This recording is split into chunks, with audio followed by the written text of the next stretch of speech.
Assalamualaikum warahmatullahi taala wabarakatuh. Alhamdulillah wassalatu wassalamu ala sayyidina Muhammad wa ala ahli wa sahbihi ajmain. Rabbi shrahli sadri wa yassir amri wa hlul 'uqdatam min lisani yafqahu qawli. Subhanaka la ilma lana illa ma 'allamtana innaka antal alimul hakim. Pertama-tama kali marilah kita bersyukur kehadrat Allah Subhanahu Wa Taala kerana dengan limpah kurnianya maka kita masih lagi hidup di dalam lingkungan iman Islam dan ihsan.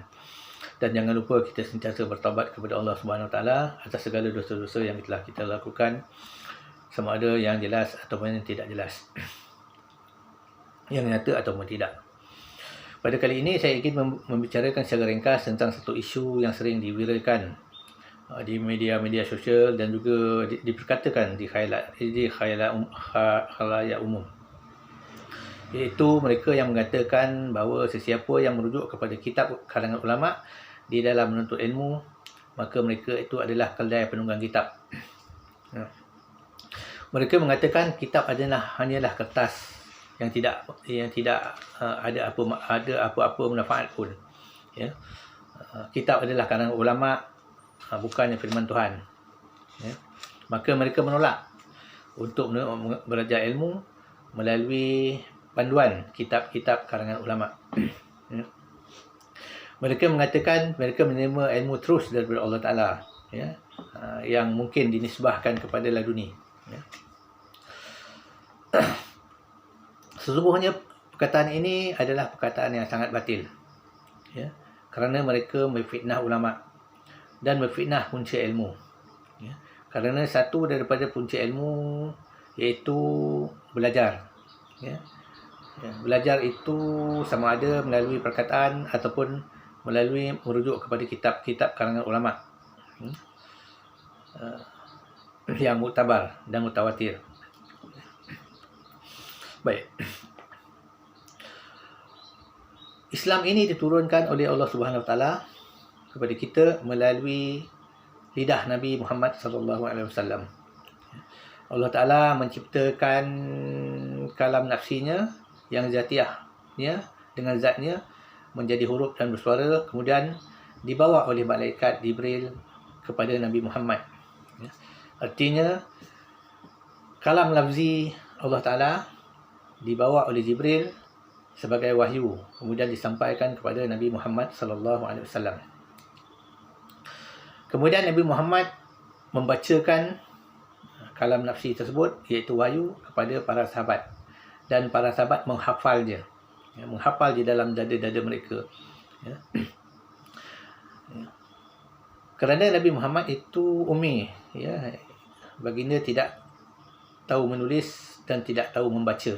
Tetapi baginda boleh mendengar dan menakalkannya ataupun membacakannya, tetapi baginda tidak boleh menulis dan membaca tulisan di atas kertas. Ya. Selain daripada para sahabat menghafal firman-firman Allah Ta'ala yang diterima oleh Nabi Muhammad itu, mereka yang tahu menulis dan tahu membaca menuliskan ayat-ayat tersebut di atas kulit-kulit unta, di atas batu-batu dan di atas pelepah kurma. Ya. Jadi penulisan firman Allah Ta'ala bermula dari zaman sahabat lagi. Ya. Kemudian pada zaman Sayyidina Abu Bakar dan seterusnya pada Sayyidina Uthman, firman-firman Allah Ta'ala yang ditulis di atas kulit-kulit unta, di atas pelepah kurma, ya, bahkan diukir di atas batu, dan juga yang dihafaz di dalam dada para sahabat, mula ditulis, kemudian dikumpulkan menjadi satu mushaf. Ya. Tidak ada yang tercicir walau satu pun. Ya. Inilah mushaf Quran yang kita baca. Baik. Kemudian zaman terus berlalu, ilmu terus berkembang. Maka muncullah yang dinamakan ilmu tafsir. Ya. Ilmu tafsir Quran, di mana para sahabat, pengikut para sahabat, sehinggalah ke hari ini menafsir Quran itu, menggali rahsia-rahsia Quran Ya. Dan hasilnya muncullah yang dinamakan ilmu. Ya, ilmu usuluddin, ilmu fiqh dan ilmu tasawuf, iaitu ilmu akidah, ilmu ibadah dan ilmu akhlak. Dan juga ilmu-ilmu yang lain yang berkaitan dengan hal-hal keduniaan. Semua ni digali oleh ulama melalui Quran dan hadis, termasuk juga hadis, ya. Maka ilmu-ilmu ulama ini mereka tuliskan di dalam kitab atau di atas lembaran-lembaran kertas, kemudian dibukukan menjadi sebuah kitab, ya. Ya, ini ilmu-ilmu tentang ma'rifatullah, tentang ibadah dan tentang hakikat diri atau akhlak diri, disuratkan di atas kertas, kemudian dijadikan mushaf ataupun dijadikan sebuah kitab ataupun buku.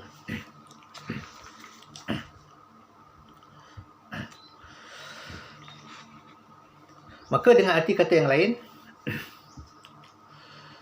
ulama terdahulu telah menemukan hakikat atau tafsir atau rumusan tentang ilmu-ilmu berkaitan dengan ketuhanan, berkaitan dengan ibadah, berkaitan dengan akhlak diri, dan juga berkaitan dengan ilmu-ilmu yang berkaitan dengan kehidupan, seperti ilmu cakrawala, ilmu bintang dan sebagainya.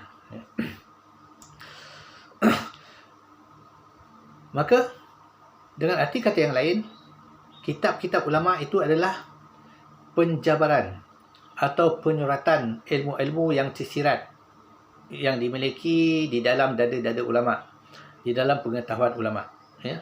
Contohnya seperti ilmu ma'rifatullah, ilmu mengenal Allah, ya.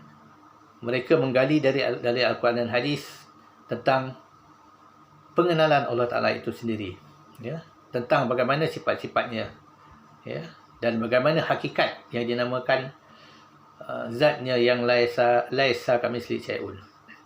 Begitu juga mereka mengalami ataupun menjalani makam-makam diri, ya, dalam ilmu tasawuf.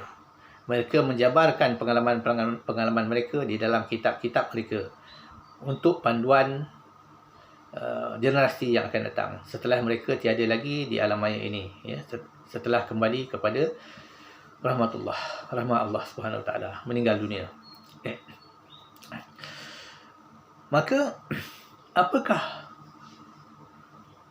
tugas kita dalam memahami kitab-kitab ulama? Ya, tugas kita ialah menggali apakah rahsia-rahsia yang dikatakan oleh ulama tersebut di dalam kitab mereka, ya, dengan mempelajari dan juga menjalani jalan-jalan yang telah ditempuh oleh ulama tersebut, ya. Bukan sekadar kita nak membaca saja, ya. Kerana apabila kita hanya membaca, kita hanya mendapat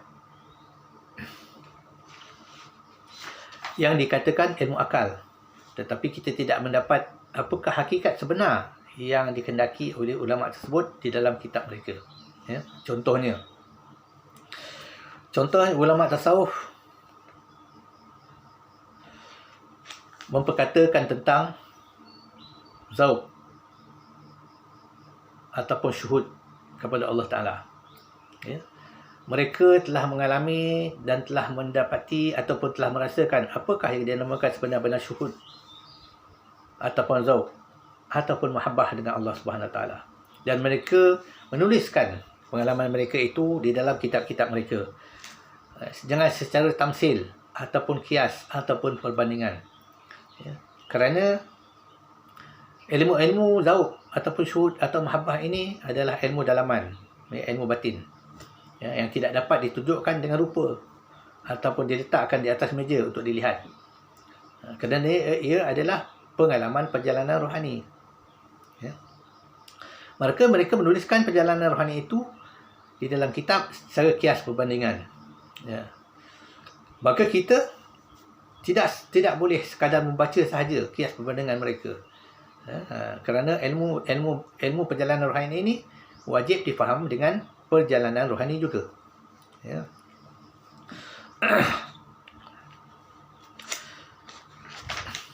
Jadi wajib ataupun semestinya bagi kita untuk mengikut jalan-jalan perjalanan rohani ulama terdahulu, ya, supaya kita dapat menjelami hakikat yang dinakalkan oleh mereka di dalam kitab mereka. Ya, contohnya, untuk memahami secara mudah faham. Jika seseorang itu berkata tentang harimau, ya, dengan membaca buku tentang haiwan, tentang harimau, ya, dalam buku itu tersebut mengatakan harimau adalah binatang yang ganas, pemangsa dan pembunuh. Semua makhluk takut kepada harimau.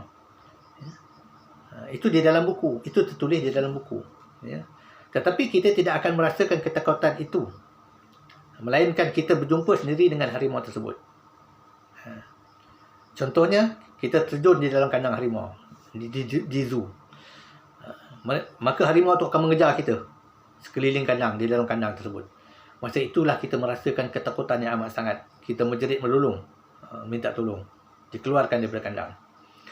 Dan apabila kita dikeluarkan daripada kandang, kita akan menuliskan pengalaman kita itu di dalam sebuah tulisan. Kita mengatakan sesungguhnya amatlah takut apabila bertemu dengan harimau. Ketakutan yang tidak terhingga. Kita tulis di dalam buku. Ya. Maka itu adalah penjabaran ataupun kita menceritakan bahawa ketakutan kita apabila bertemu dengan harimau. Ya. Tetapi orang yang membaca tulisan kita, dia tidak akan mendapat hakikat takut. Ya. Melainkan dia terjun bersama-sama, terjun juga di dalam kandang, sebagaimana kita terjun di dalam kandang harimau tersebut. Inilah maksudnya, kitab ulama itu adalah penjabaran ataupun menukilkan apakah yang mereka dapat dari pengalaman rohani ataupun dapat daripada ilham daripada Allah Subhanahu Wa Taala tentang ilmu makrifah ataupun tentang segala ilmu. Ya. Maka kita membaca kalam mereka di dalam kitab, wajib kita semestinya kita menjalani jalan-jalan mereka supaya kita dapat merasakan apa yang sebenar yang tertulis dalam kitab ulama tersebut. Inilah cara yang sebenarnya yang sepatut kita lalui supaya kita tidak tersalah dalam memahami ilmu. Ya. Maka sesungguhnya kitab ulama itu adalah gudang ilmu. Gudang ilmu untuk kita mencungkil segala ilmu, mencungkil segala pengalaman rasa dan mencungkil segala makam-makam makrifah. Ya. Dengan syarat kita menjalani jalan sebagaimana mereka jalani. Ya. Bukan sekadar membaca saja. Jika kita membaca saja, kita hanyalah mendapatkan satu penceritaan melalui akal, tetapi hakikatnya kita tidak dapat. Ya. Maka batallah perkataan mereka yang mengatakan kitab-kitab ulama ini tidak ada gunanya, ya, hanya kertas semata-mata. Ya. Kerana mereka ini tidak tahu jalan, ya, untuk memahami apakah yang dimaksudkan oleh ulama-ulama terdahulu yang muhakkikin tentang apa yang disuratkan di dalam kitab-kitab mereka. Ya. Dengan arti kata yang lain, orang-orang yang mengatakan mempelajari ilmu ataupun menggali ilmu dari kitab-kitab ulama adalah kaldai penunggang kitab. Ya, kerana mereka tidak faham jalan untuk memahami ilmu yang tersurat di dalam kitab. Dengan arti kata yang lain, mereka tidak tahu jalan. Mereka tidak tahu jalan dan mereka mengatakan kitab itu tidak berguna. Ibarat kata orang-orang tua-tua tidak tahu menari, dikatakan lantai itu tinggi rendah, tidak rata. Ibarat kata seekor serigala melompat untuk mencapai anggur, tetapi dia tidak dapat mencapai anggur itu tersebut, anggur yang pada pohon anggur itu. Kemudian dikatakan anggur itu masam. Dia kata dia tak nak anggur itu kerana anggur itu masam. Inilah sifat orang-orang yang berkata-kata dengan perkataan yang batil, sedangkan mereka tidak tahu apakah hakikat yang sebenar, ya, yang tersurat di dalam kitab-kitab ulama. Ya. Mereka tidak tahu jalan, mereka mengatakan kitab itu tidak berguna. Ya. Okey. Hal ini hendaklah difaham dengan sebaik-baiknya, kerana kitab ulama itulah tersembunyi segala mutiara, segala intan berlian yang tidak ternilai harganya, dengan syarat kita pandai, kita tahu jalan untuk menggalinya. Baik, sekian dulu. Wabillahi taufiq wal hidayah. Assalamualaikum warahmatullahi taala wabarakatuh.